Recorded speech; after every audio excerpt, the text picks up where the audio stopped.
Buenas tardes nuevamente, bienvenidos a este podcast Conoce a tu experto Cénica. En esta ocasión me congratulo tener aquí con nosotros al maestro Edwin Emanuel Martínez. Bienvenido, maestro. ¿Qué tal? Buenas aquí a tu casa, Cénica Universidad. En esta ocasión vamos a platicar la función y el papel que desempeña el criminólogo egresado. ¿Qué es lo que hace el criminólogo una vez que egresa de su carrera de la licenciatura aquí en Cénica Universidad y a qué retos se puede enfrentar? Maestro, buenos días. Bienvenido aquí a tu casa, Cénica Universidad. Buenos días, maestro. Muchas gracias. Dando ahora sí la respuesta a la pregunta que nos tenemos sobre qué hace el criminólogo, podemos partir de una respuesta muy contundente, de una forma muy general, ¿no? En la que podemos contestarnos que el criminólogo termina siendo casi como un médico, un doctor de la sociedad, en el que busca trabajar y abordar diferentes problemas de la sociedad y corregirlas. Y hago esta comparativa con el médico, mejor dicho, no contra el médico, porque encontramos una infinidad de características, de especialidades, áreas de intervención, así como en la medicina se hace, en donde nuestra tarea, nuestra labor es atender las problemáticas. Nuestra función principal es la prevención, y en esta prevención siempre abordamos en distintas áreas, distintas instituciones, tanto públicas y privadas, y cómo los espacios y las tareas y funciones del criminólogo, el trabajo específicamente, ha ido creciendo, donde puedo obtener como referencia del año 2008, 2006, de las primeras generaciones a nivel licenciatura de la criminología, pues no había más que quiero ser agente en aquel tiempo, Policía Ministerial del Estado, hoy en día Fiscalía General del Estado, o criminólogo de penitenciario, ¿no? No había más. Hoy en día tenemos esa apertura en las empresas. Por ahí hay un colega también, Jonathan, ¿no?, que labora en una empresa, una institución privada, haciendo la labor del criminólogo, que es la prevención.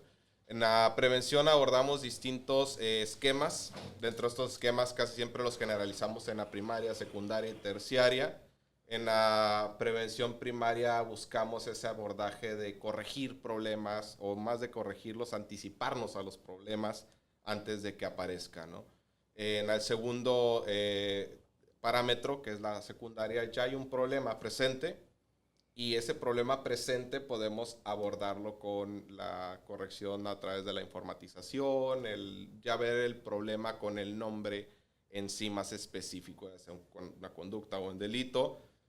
Y en la tercera instancia, lo que le mencionamos como last chance, la última oportunidad, en este caso del infractor o del delincuente, el criminal.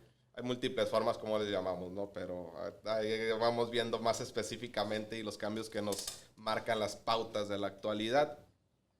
Y lo vemos más en los centros penitenciarios, que es el área clínica de los criminólogos.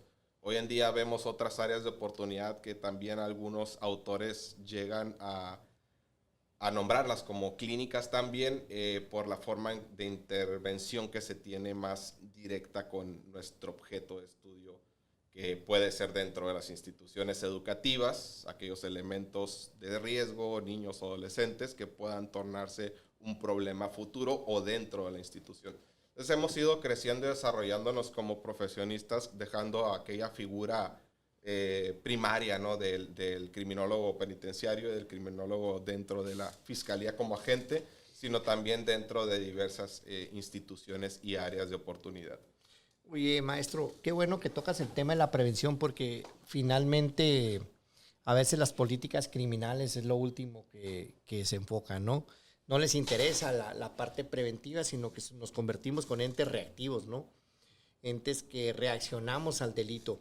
¿Por qué consideras tú que el Estado, como responsable al final del día de esas políticas criminales, por qué crees tú que le apuestan más al tema reactivo que al tema preventivo? Híjole, aquí sí va una respuesta muy de mi cosecha desde tiempos de estudio de la licenciatura y previo al estudio de la licenciatura. ha sido un área muy de mi interés, la prevención del delito, tanto que mi tesis fue el tema de la importancia y la efectividad de los programas de prevención del delito aquí en Tijuana, Baja California. Y el parámetro número uno de apostarle a las políticas reactivas es sencillo de ver. ¿Por qué? Porque todos quieren dejar un antecedente de yo hice, yo mejoré, yo disminuí la criminalidad. Desafortunadamente, en la seguridad pública se traduce no tanto a la efectividad, la gran parte de los resultados, sino al sentimiento de las personas. Si las personas se sienten seguras, el resultado es bueno. Nuestro gobierno actual se centra muchas veces en esta política, en estas políticas, más del sentimiento que de los números. En esta cuestión es por eso que se desplaza en donde un periodo corto de 3 años, 6 años, claro que cada administración, cada mando, cada directivo quiere dejar un precedente, claro, en donde yo hice, yo mejoré, yo disminuí. También es importante no dejarnos engañar con la estadística o las formas de estadísticas y los parámetros que se plantean, que también es algo otro de lo que necesitamos impulsar como criminólogos, en tener mejores estadísticas y estadísticas más efectivas y más contundentes para saber en dónde está nuestro problema como tal. O tu área de oportunidad, de oportunidad, sí, claro. Pasará lo mismo ahorita que estamos viviendo tiempos electorales, ¿no? Pasará lo mismo con el tema de la política social, ¿no? La política social del Estado que pues debe de coadyuvar con la política criminal, con la prevención, con la intervención para disminuir esa brecha delictiva. Pero pues al final del día tú y yo sabemos que la política social muchas veces obedece al tema electoral, obedece a perseguir, mantenerte en el poder. ¿Qué me puedes contar de cómo se puede relacionar efectivamente una política social con una política criminal, con la intervención en el núcleo del delito? Sí. Bueno, primero que todo, muchas veces, y hoy lo comentaba con los chicos en aula, creemos que políticas es como que el candidato, el color, el partido, de eso no los quitamos de la cabeza, ¿no? En las políticas nos centramos a la forma de gobernanza, a la forma en cómo surge todos aquellos cambios de las leyes, las normas, de lo que es la ocurrencia social en sí.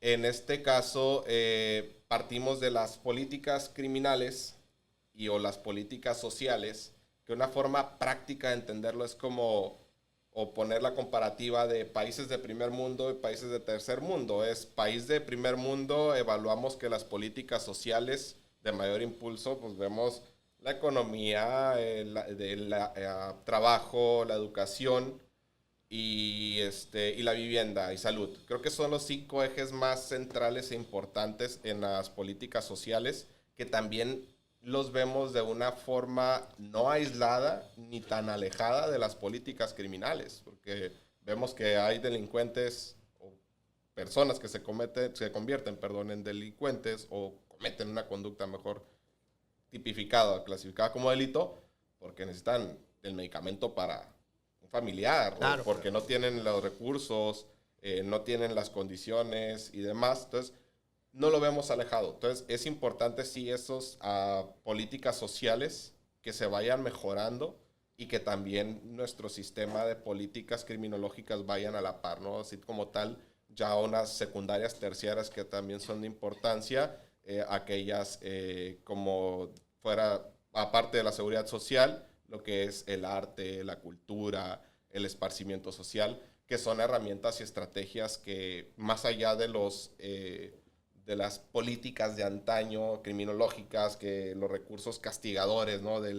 Cometes el delito, te castigo. Ya estamos en un tiempo distinto donde la criminología actual va más de la mano en cuanto a la neurocriminología y a la criminología más social, no tanto a la punitiva, castigadora. Que va más por el lado de la política del presidente López Obrador, ¿no? De abrazos, no balazos. Así es. Oye, maestro, y por el lado de la etiología multifactorial que incide en el hecho criminal, o sea, todo lo que tú estás comentando, ¿qué crees tú que en Tijuana nos haga falta para mejorar primeramente la percepción de la seguridad pública, segundo, la efectividad en la persecución de los hechos criminales? ¿Qué crees tú? Ahora sí, este es una estrategia en conjunto. Creo que todos siempre echamos la culpa, es que el gobierno, es que la autoridad, es que los policías. Hace un par de semanas hablaba un caso de un agresor hacia una mujer y se planteaba sobre por qué el sujeto agrede a la mujer. Y en ese planteamiento es de dónde aprende esa conducta, de dónde estuvo la permisividad de la conducta, fuera de los factores que hayan contribuido a que violentara a la mujer. En ese sentido encontramos el que la educación, los valores, la familia, lo que es la microsociedad, ese grupo pequeño donde empezamos a desarrollarnos, va a contribuir a una perfilación o a dar un como sujeto social bueno para la sociedad positivo. Claro que las políticas, las medidas, todos aquellos elementos van a ser importantes como factores propios o externos del sujeto a que sucedan estas conductas. Entonces, lo principal es el núcleo familiar. Dos, los factores externos que también suelen ser factores de gran pesar en la criminalidad o en el fenómeno criminal, donde suelen ser ajenos al sujeto y la exposición a estos factores, ejemplo, un entorno vulnerable, lo puedan hacer a que tenga esa capacidad de ser víctima, ¿no?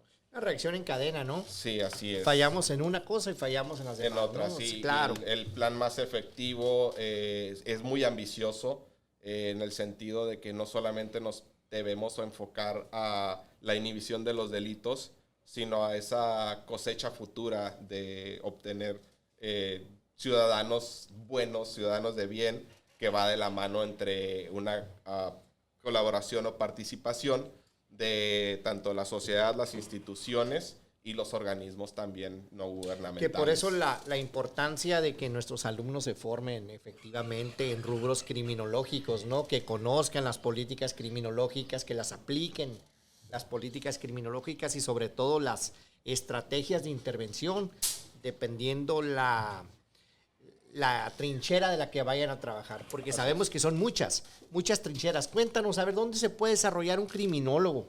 En todas partes. Ahora sí, el criminólogo que no encuentra cabida de espacios porque no es criminólogo. Tenemos muchas áreas de oportunidad. Desafortunadamente, podemos decir el criminólogo en España, el criminólogo en México, y sí, va a haber un mar de diferencia, ¿no? Claro. Pero aquí cada vez la figura del criminólogo es más notoria y más notable.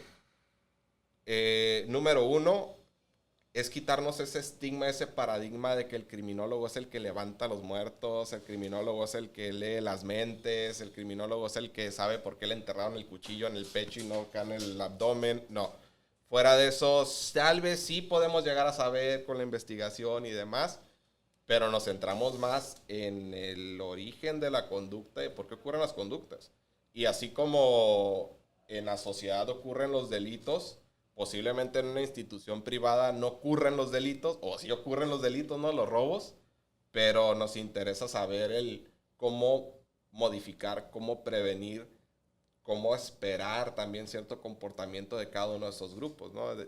Lo platicaba la semana pasada, fue el sábado, en el que en las instituciones se esperan pues empleados con valores, empleados que estén alineados a la visión, a la misión. Y es parte porque es una organización fuera pero también la podemos estar trabajando, ¿no? En esquemas de seguridad o en formas de seguridad, en la seguridad privada también. Hay múltiples áreas de oportunidad. Claro, no siempre es como que soy criminólogo, me voy a cruzar de brazos y porque pues ya soy criminólogo van a llegar y hola, buenas tardes, te estamos buscando. No. Qué afortunado sería a quien sí sabemos que sí los hay. Fuera de esto, la labor preventiva, la labor del trabajo en cualquiera de estas áreas públicas, privadas, es buena aplicar. mencionabas sobre las políticas públicas. Hoy en día ha sido un tema en el cual me gusta tocar, impulsarlo en las áreas de investigación, en las áreas científicas, donde nos vamos quedando atrás en atender nuevas problemáticas o problemáticas futuras. Y a veces ese trabajo no es remunerado ni pagado acá en México. Lo hacemos por amor al arte, como dicen, en donde visualizando aquellas problemáticas se puede hacer tal vez algo en conjunto, pero también es importante que nos volteen a ver aquellas personas que están más involucradas en las políticas y en los cambios sociales dentro de ya sea el Senado y demás, como asesores, que es algo súper importante en la modificación de las políticas públicas también. Fíjate que ahorita que tocas ese tema es importante porque pues al final del día el abogado predomina en áreas de intervención desde el rubro penal, ¿no? Sí. Sin embargo, pues tú y yo sabemos que el tema delictivo pues tiene muchas aristas desde la parte biológica, psicológica, sociológica, vista desde un criminólogo, y pues obviamente esas áreas de oportunidad no las estamos atendiendo, y creo que el Estado tampoco. Creo que sí hay un área de oportunidad. Considero que, por ejemplo, el tema de la víctima.